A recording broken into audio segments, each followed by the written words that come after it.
데살로니가에서 복음을 전하던 사도 바울이 유대인의 핍박을 받게 되었습니다.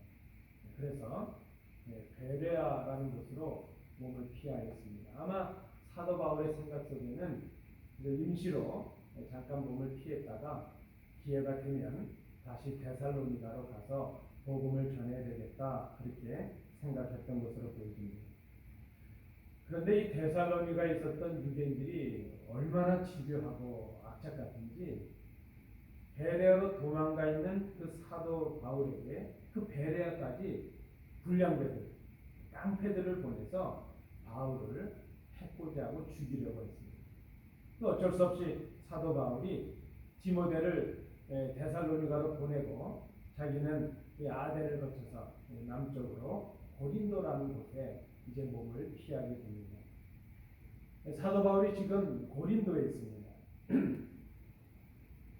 그 고린도에서 3개월 정도밖에 돌보지 못하고 복음을 전하지 못하고 떠나왔던 그 어린 교회, 연약한 교회, 데살로니가 교회를 생각하면서 근심을 합니다.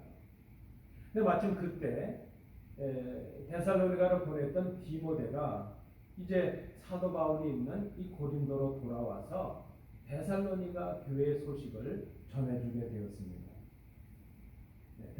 이 사도 바울의 걱정과는 달리 이 데살로니가에 있던 교인들이 그렇게 급하게 떠나간 사도 바울을 원망하거나 불평하지도 아니하고 오히려 그 모진 고난과 또 박해 가운데서도 믿음에 굳게 서 있다 하는 그런 소식을 듣게 되었습니다.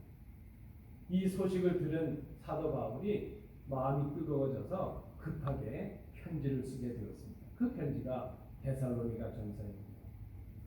고난 속에 있는 또 박해 속에 있는 교회를 위로하고 격려하기 위함이고 그 고난과 박해 속에서도 믿음으로 싸우고 있는 그 성도들 교회를 향해서 감사를 표하기 위해서 이 편지를 썼다 생각이 됩니다. 오늘 본문 2장을 우리가 내용적으로 보면 사도 바울은 먼저 데살로니가 교회를 생각하면서 자신이 그 데살로니가에서 행했던 그 사역, 그 전도 사역을 회상하고 회고를 먼저 하고 있습니다. 사도 바울이 고린도로 와서 들었던 첫 생각이 무엇인가 하면 데살로니가에서 했던 그 모든 사역, 그 복음의 사역, 전도의 사역이 실패한 것만 같았다는 것입니다. 석 달 정도 머물면서 복음을 전하는 것이 전부였습니다. 그나마 그것도 제대로 하지 못했죠. 복음을 전한다는 것 때문에 많은 박해와 또 거역과 핍박을 받아서 쫓겨와야 됐으니까. 그래서 아마 사도 바울 생각 속에는 그저 수고는 했지만 얻은 것이 없다, 아무것도 없다, 그렇게 실패했다, 이렇게 낙심하고 걱정했던 것으로 보여집니다. 우리가 흔히 하는 말로 헛수고를 한 것처럼 그렇게 생각이 되었을 것입니다.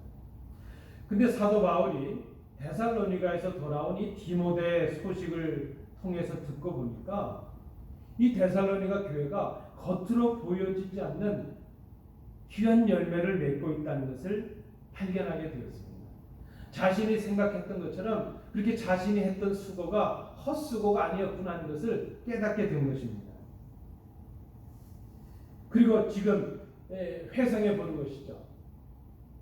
데살로니가의 그 사역이 실패라고 생각했는데 이런 놀라운 역사가 있고 복음의 열매들이 거쳐지는 것을 보면서 사도 바울 자신이 그곳에서 어떤 자세와 어떤 마음으로 수고했었는가 하는 것을 생각하고 고백하고 있습니다.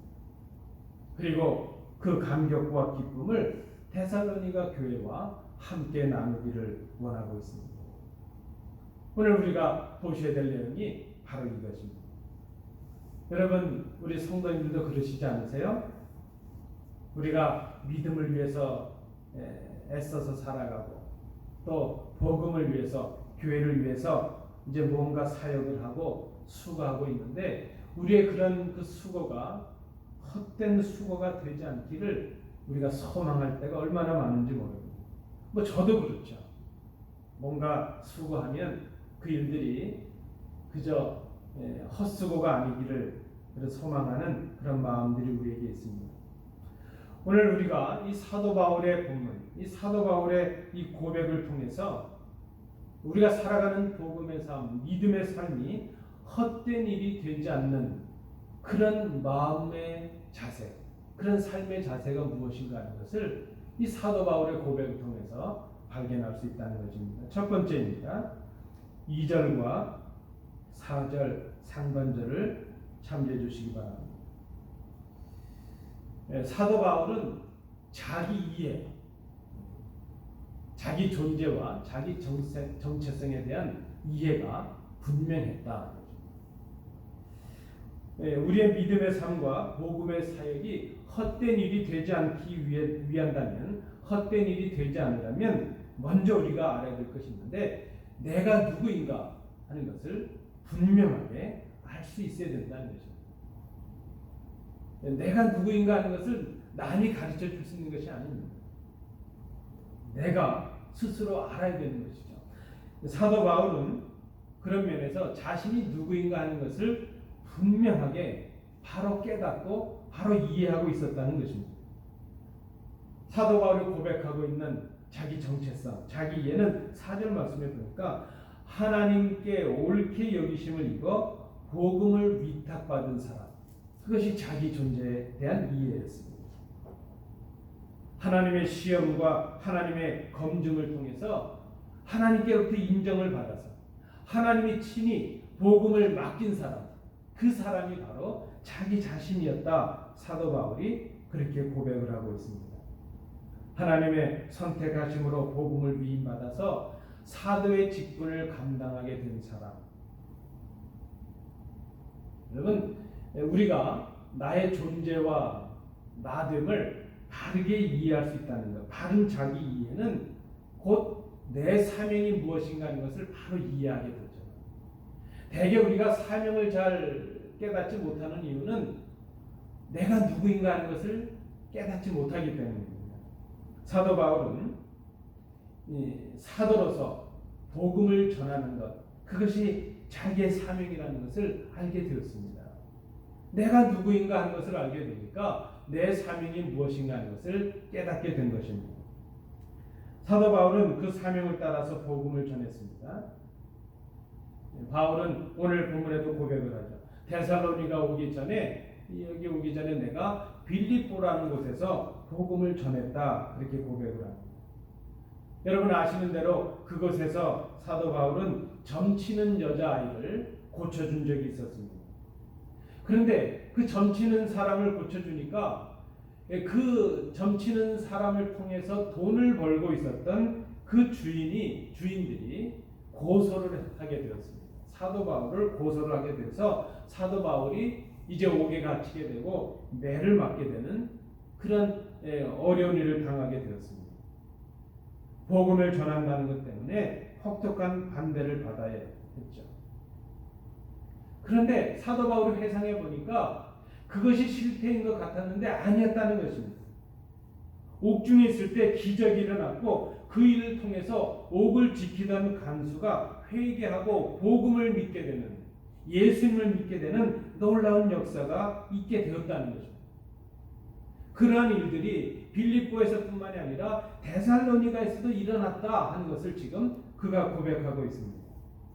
그 증거와 열매가 바로 데살로니가 교회의 성도들이라는 것입니다. 교회를 향한 그 혹독한 박해가 있고 핍박이 있는데, 반대가 있는데, 그럼에도 불구하고 믿음으로 굳건히 서 있는 교회가 되었다는 것. 그것이 바로 놀라운 역사였다, 복음의 역사였다, 그렇게 지금 사도 바울이 간증하고 고백합니다. 아직 어리고 연약하다고 생각했던 이 데살로니가 교회가 핍박과 고난 속에서도 굳건히 서 있다는 소식을 듣게 되니까 마치 빌립보에서 자신이 경험한 것 같았던 그런 기적의 역사가 이곳에도 있구나 하는 것을 사도 바울이 깨닫게 된 것입니다. 그리고 고백을 하는 것이죠. 반대를 받는 것이, 박해가 있는 것이 실패한 것이 아니라는 것을 그가 깨닫게 되었습니다. 복음의 역사가 방해를 받을 수 있고 핍박을 받을 수 있지만 그것 때문에 낙심할 일이 아니구나 하는 것을 사도 바울이 깨닫게 된 것입니다. 여러분 그렇지 않습니까? 교회가 평안하다고 해서 우리의 믿음이 성장하는 것만은 아니라는 것입니다. 여러분 평안하면요 성장하는 사람도 있지만 더 나태해서 믿음에서 떨어지는 사람들이 태반입니다. 그런 의미에서 오히려 교회가 시련이 있고 고난 중에 있을 때에 진정한 믿음의 성장이 일어나고 진위가 가려지고 진짜 믿음, 가짜 믿음이 드러나게 되는 것을 우리가 보게 됩니다. 그리고 그러한 시련과 고난 중에서 우리의 믿음을 성장하게 할 수 있는 것. 그것은 하나님 앞에서 내가 누구인가 하는 것을 바로 깨닫는 일이다 하는 것입니다. 사도 바울이 이것을 고백하고 있습니다. 사도 바울은 박해와 고난과 시련을 이기고 복음을 전했다 그렇게 고백을 합니다. 이제 와서 낙심을 했지만 데살로니가 교회 소식을 듣고 나서 깨달은 것을 고백하고 있습니다. 복음의 역사에는 반대도 있고 박해도 있을 수 있다는 것입니다. 우리 믿음의 여정에는 시련이 있을 수가 있습니다.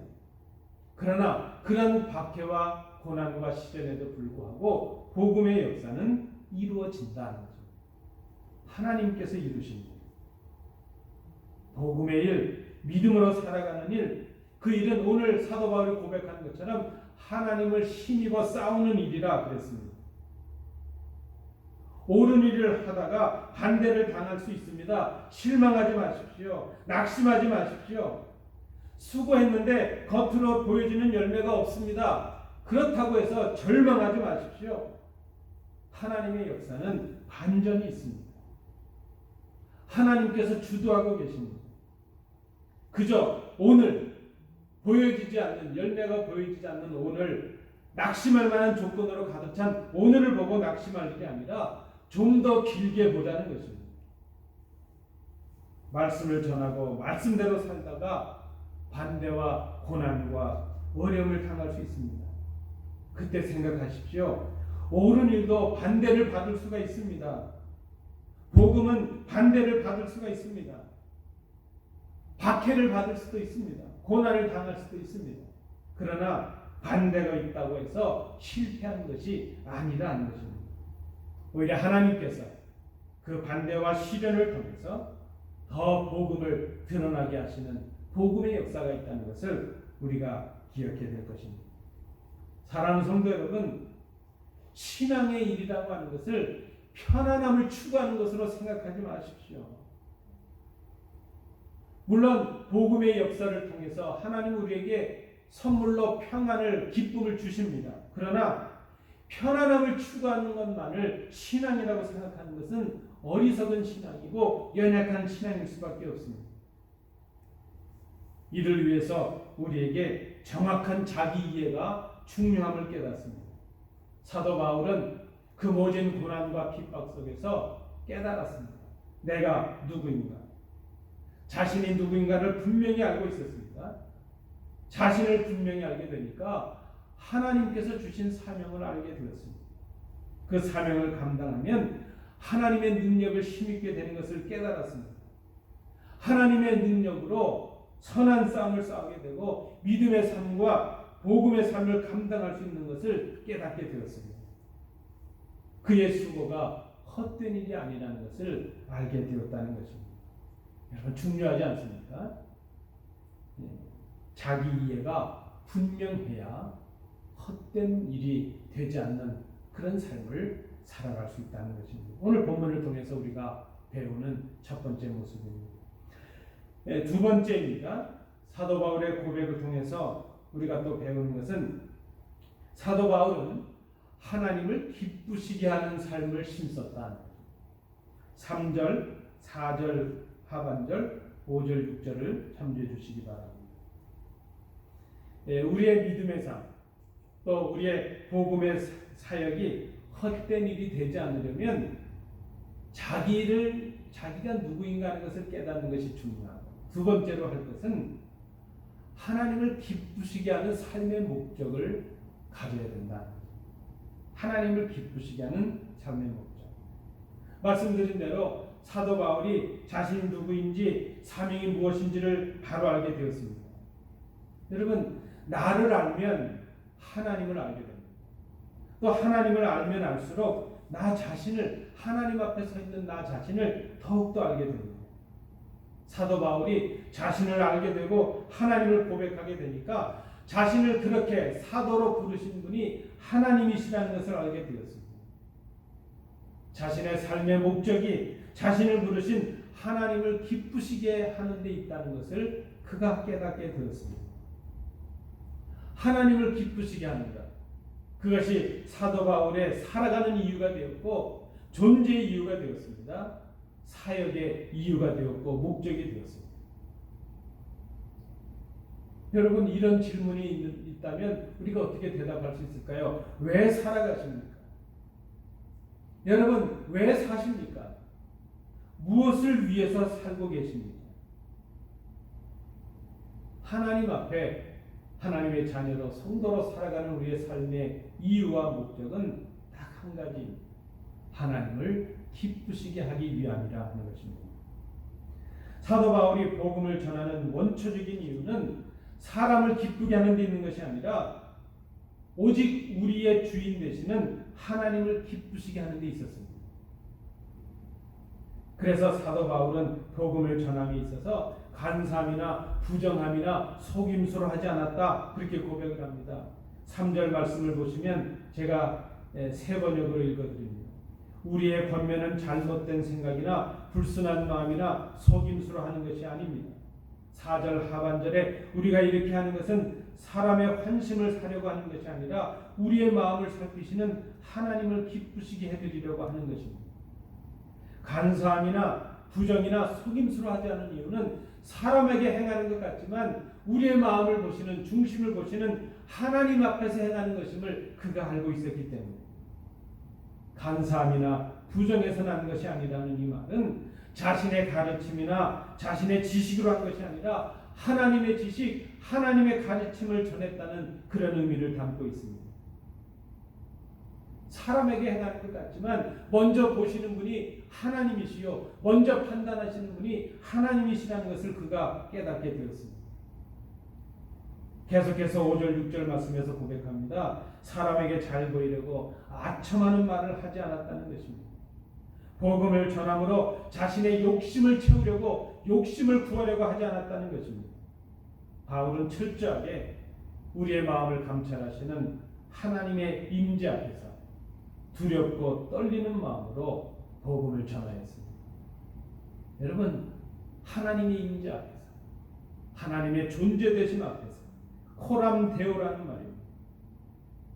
하나님의 임재 앞에서 자신을 세운 이 사도 바울은 사람들로부터 받을 수 있는 그런 영광이나 칭찬에 연연하지 않았습니다. 그렇게 해서 얻을 수 있는 사리와 사욕에 마음을 빼앗기지 않았습니다. 하나님을 기쁘시게 하려 했던 이 사도 바울의 사역이 헛된 일이 될 리가 없었을 것입니다. 하나님께서, 그의 중심을 보신 하나님께서 그렇게 두실 리가 없었지 않겠습니까? 여러분, 오늘 우리가 이 사도 바울의 모습을 보면서 우리를 돌아볼 수 있기를 원합니다. 여러분, 성도로서 무엇을 위해서 살아가고 계십니까? 우리는 무엇을 위해서 예수를 믿고 무엇을 위해서 믿음의 삶을 살아가고 있습니까? 나를 기쁘시게 하기 위함입니까? 사람들을 기쁘게 하기 위함입니까? 사람들에게 칭찬을 받고 다른 사람들에게 잘 보이기 위해서 헌신하고 봉사하십니까? 제가 이 말씀을 준비하다 보니까 그런 생각이 들어요. 이 시대는 사람들에게 잘 보이려고 수고하는 사람을 찾기도 어려운 시대가 되었구나 하는 그런 생각을 해봅니다. 여러분, 우리의 언행과 심사를 하나님께서 보십니다. 우리는 매 순간순간 하나님의 임재 앞에 서게 됩니다. 하나님을 기쁘시게 하는 것이 우리의 목적이 되어요. 내 존재 이유가 되고 내 살아가는 이유가 될 수 있어야 됩니다. 우리가 하나님을 기쁘시게 하는 그런 목적을 가지고 위에서 수고하고 헌신하고 봉사했다면 기뻐하십시오. 지금 당장 열매가 보이지 않는다고. 지금 사람들이 나를 알아주지 않는다고. 아무도 나를 칭찬해주지 않는다고. 낙심하지 마십시오. 절망하지 마십시오. 그 수고를 하나님께서 하십니다. 그리고 그 수고를 하나님께서 헛되지 않게 하실 것입니다. 사도 바울이 지금 그것을 고백하고 있습니다. 하나님께서 열매를 거두게 하셨다는 것을 고백합니다. 마지막 세 번째입니다. 우리가 사도 바울을 통해서 배우는 우리의 삶이, 우리의 믿음이 헛되게 하지 않는 그런 마음과 자세의 모습 세 번째는 7절과 8절을 참조해 주시기 바랍니다. 사도 바울은 이 모든 일을 감당하는데 이 일을 사랑으로 감당했다는 것입니다. 사도 바울은 이 일을 마치 자녀를, 우리 어버이들이 자녀를 양육하는 것 같은 그런 마음과 심정으로 사랑을 심었다는 것입니다. 여러분, 우리의 믿음의 삶, 복음의 사역이 헛된 일이 되지 않으려면 이 모든 일을 사랑으로 해야 될 것입니다. 이 말씀 앞에서 저를 우선 돌아봅니다. 제가 우리 성도들을 위해서 사랑으로 행할 수 있는 일이 무엇일까? 저는 언제전부터 이제 우리 성도들을 위해서 매일 기도하고 있습니다. 주예전에 제가 이제 아침에 이렇게 나오게 되면 우리 성도들 한 가정 한 가정을 놓고 다 기도합니다. 제가 감히 우리 모든 성도들을 위해서 기도하고 있다고 말씀을 드립니다. 하나님께서 증인이십니다. 그런데 중요한 것은 우리 각 가정을 위해서 기도하다 보니까 사랑의 마음이 생깁니다. 이 기쁨과 감격을 우리 성도님들께서도 함께 하실 수 있으면 좋겠습니다. 더 사랑하려고 노력하겠습니다. 더 위하여 희생하려고 노력할 마음이 생기고 있습니다. 여러분, 복음을 전하는 일, 하나님의 일을 하는 일, 교회를 섬기는 일, 성도들을 섬기는 일은 사랑으로 하는 일입니다. 사랑을 심는 일이라는 것을 깨닫습니다. 사도 바울이 이것을 깨달았습니다. 그래서 사도 바울이 고백합니다. 주님의 일을 하는 자신이 유순한 자가 되었다. 그렇게 고백을 하고 있습니다. 6절 말씀에 보니까 또한 우리는 그리스도의 사도로서 마땅히 권위를 주장할 수 있으나 도리어 너희 가운데서 유순한 자가 되어 유모가 자기 자녀를 기름과 같이 하였으니 고백을 합니다. 유순하다 하는 이 말의 쉬운 의미는 첫 번째는 어린아이 같이 되었다는 뜻이 있습니다. 부드럽고 자상한 것이죠. 또 다른 의미는 이제 자기 자녀를 돌보는 어버이, 어머니, 아버지 같이 하였다. 그런 의미를 담고 있습니다. 여러분, 사랑은 권리를 주장하지 않습니다. 사랑은 나를 우선하기 위해서 상대방을 누르는 지배를 강요하지 않습니다. 자녀를 돌보시는 어머니는 그 자녀에게 어른의 권리나 어머니의 권리를 내세우지 않습니다. 그저 그 많은 희생과 그 많은 사랑을 쏟으면서도 자녀의 허물과 연약함을 덮을 뿐입니다. 그것이 어머니가 자녀를 기름과 같이 하는 일입니다. 여러분, 믿음의 일, 교회를 섬기는 일, 복음의 역사의 일, 이 일은 이렇게 정직하게, 유순하게 사랑을 심는 일이라는 것을 깨닫습니다. 우리가 사도 바울을 통해서 배워야 하는 일입니다. 복음을 전하는 일, 주님의 일, 이 교회를 증거하는 일, 성도들을 섬기는 이 일이 사랑을 전하는 일이기에 복음을 전하는 일을 감당하는 사람이 해야 될 일은 사랑하는 일이라 하는 거죠. 여러분, 우리가 부족하지만 사랑하기 위해서 애써야 될 것입니다. 사랑을 위해서 먼저 서로를 위해서 기도해 주십시오. 기도하면 생각하게 되고 생각하면 사랑의 마음이 싹 트는 것을 경험하게 되실 것입니다. 사도 바울은 데살로니가 교회 성도들을 사랑했다. 그렇게 고백하고 있습니다. 8절 말씀을 보십시오. 우리는 이처럼 여러분을 사모하여 여러분에게 하나님의 복음을 나눠줄 뿐만 아니라 우리 목숨까지도 기쁘게 내줄 생각이었습니다. 그것은 여러분이 우리에게 사랑을 받는 사람이 되었기 때문입니다. 사랑의 증거로 사도 바울은 자신의 목숨까지 교회를 위하여 성도들을 위하여 내줄 수 있다 그렇게 고백을 합니다. 여러분 이 사랑의 고백을 먼저 우리에게 주신 분이 계시지 않습니까? 우리 주님께서 이렇게 말씀하십니다. 요한복음 15장 13절 말씀에 사람이 친구를 위하여 목숨을 버리면 이보다 더 큰 사랑이 없다 주님 말씀하십니다. 그리고 그 사랑을 실제로 보여주시면서 우리를 위하여 십자가에서 당신을 죽이심으로 그 사랑을 확증해 주셨습니다. 여러분 우리 사람들은 죽으면 마지막이라 그렇게 생각합니다. 그래서 죽지 않으려고 애씁니다. 죽지 않으려고 자신을 지키려고 합니다. 그런데 성경은 말씀합니다. 죽으면 그곳에 놀라운 역사가 있다는 것입니다. 그 사랑, 우리는 죽음을 마지막이라고 말하고 있지만 그 사랑은 그 마지막을 넘어서는 놀라운 역사와 능력을 이루게 되는 것입니다. 주님께서 우리를 위해 십자가를 지시고 죽으셨습니다. 우리 속에 하나님의 사랑을 심기 위함이시요 우리로 하여금 그 하나님의 사랑에 감격하여 하나님의 사랑을 증거하는 사람들, 사랑의 사람들이 되게 하시기 위해서 우리를 위해 사랑으로 죽으셨습니다.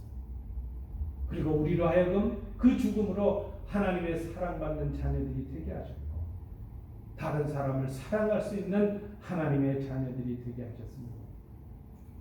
사랑하는 성도 여러분, 믿음으로 살아가는 일, 복음을 전하는 일, 교회를 섬기는 이 일은 사랑으로 하나님의 사랑받는 사람들을 만들어가는 일입니다. 우리가 사랑으로 했고 사랑을 전했다면 지금 눈에 보여지지 않는다고 낙심하지 마십시오. 우리가 하나님께서 우리에게 주신 그 사랑을 감격하여 그 사랑으로 교회를 섬기고 있다면 때가 되면 하나님께서 놀라운 열매를 맺게 하실 거라는 것을 기억하십시오. 말씀을 맺습니다. 사도 바울은 데살로니가에서의 믿음의 삶과 그 복음의 사역을 회고하고 있습니다. 인간적으로 생각하고 그저 세상적으로 생각해 보면 헛된 일 같았고 헛수고 같았습니다. 데살로니가 교회 안에 열매가 없을 것 같았습니다. 그러나 잠시 기다리고 생각해 보니까 데살로니가 교회 안에 생각하지도 않았던 놀라운 복음의 열매가 있었음을 깨닫게 되었습니다. 하나님께서 자신의 수고를 헛되게 하지 않으셨다는 것을 사도 바울이 깨닫게 되었습니다. 그리고 그것을 지금 데살로니가 교회 성도들과 우리와 나누고 있습니다. 오늘 우리는 우리의 믿음의 삶과 복음의 수고가 우리의 섬김이 헛된 일이 되지 않기를 간절히 소망하고 있습니다. 우리 가정과 우리 교회 안에 우리의 헌신과 수고를 통하여 놀라운 역사가 있기를, 회복의 역사가 있기를 우리가 간절히 소망하고 있습니다. 사도 바울을 통해서 우리 각자가 내가 누구인가를 분명히 알아야 되겠습니다. 성도는 복음을 위하여 하나님의 택하심을 받은 사람들입니다. 교회는 하나님의 복음을 위하여 하나님의 택하심을 받은 뽑혀진 공동체입니다. 우리의 사명은 복음을 전하는 데 있습니다. 그것이 우리의 사명입니다. 분명한 자기 이해가 있으면 오늘 고난이 있고 시련이 있어도 낙심하지 않을 수 있습니다. 이것을 이겨낼 수가 있습니다. 아니 오히려 고난과 시련을 통하여 우리의 믿음을 단련하시고 정제된 믿음으로 바꾸시는 하나님의 능력을 힘입을 수 있게 될 것입니다. 복음을 전함으로 하나님을 기쁘시게 하는 것이 우리의 삶의 목적이 되어야 할 것입니다. 그런데 이 일을 사랑으로 하라는 것입니다. 이 일을 사랑으로 하는 것이 그 사람들이 성도요 바로 교회입니다. 우리가 이렇게 함께 수고하고 있다면 낙심하지 마십시오. 우리가 이 일을 감당하고 있다면 우리의 수고가 헛된 일이 되지 않도록 하나님께서 인도해 주실 것이기 때문에 사랑하는 성도 여러분, 우리의 많은 수고와 헌신이 헛된 일이 되지 않기를 원합니다.